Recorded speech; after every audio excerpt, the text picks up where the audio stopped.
Good afternoon, everyone. It's already Friday, September the 23rd.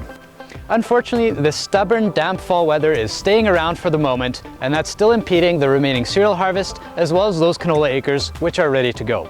However, the focus of this week's video is some of the later maturing crops and how close we are to maturity. Right now, I'm standing in a soybean field in the Greenland area that was planted on May the 16th.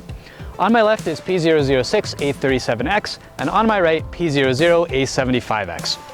So we see that these mid-maturing beans are basically at maturity at this point. Almost all of the pods are their mature color, the seed is loose in those pods, and all we need is a break of warm, sunny weather to dry this crop down, and it would be ready to be harvested. The ones on my right here are a full season bean, and we're seeing a lot more yellow pods where if we open them up, the seed is still basically filling that pod cavity and has a yellowish color as well. So if a stand like this froze with a killing frost, it would have probably about a 5% yield hit. So we're not quite out in the clear on some of these later maturing beans. Also, one thing we have noticed is some of the late planted fields, especially in the low areas that had a lot more moisture stress, there's a lot more green beans in there. So if you still have whole patches of your field that are green, those would be closer to about a 15 to 20% yield hit if they froze with a killing frost at this point. But again, the weather is quite favorable looking forward, so we're expecting a lot of that to hit maturity, and there's a great bean crop out there, so that's positive news. On the sunflower front, we're seeing a lot of sunflowers that are having their heads turn that yellow color, but those bracts aren't quite brown yet.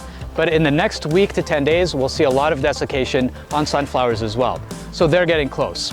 The great news on sunflowers is that they do tolerate quite a bit more frost than the soybeans and the corn in terms of having a yield penalty.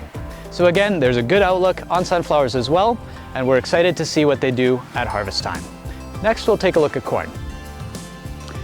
Being a warm season crop, corn is going to show signs of frost damage more readily than all of the other cereals that we're growing on the farm. In fact, we did have a light frost on Thursday morning, and we have plenty of examples of areas where the leaves on the top half of that plant are showing some signs of frost damage. However, the yield impact at this point is negligible, if any at all, because these ear leaves are still green and producing those carbohydrates, and we're going to keep filling starch into those kernels until we either reach physiological maturity or get a killing frost. A killing frost is when that ear shank freezes on your corn. That would mark the end of starch deposition, and all of the yield that we have built at that point is what we're going to end up with. In terms of maturity, we do have some examples of earlier planted P7455R in the area that has reached physiological maturity, and we're seeing that black abscission layer form at the base of the kernels. Those crops at this point will just be drying down. However, a lot of crop is not quite there yet. Right now, I'm standing in a strip of P7822 Acre Max in a 75-day PKP in the Giroux area. This particular hybrid here is at about 2/3 milk line, so we'd like another week of good weather for it to finish off strong.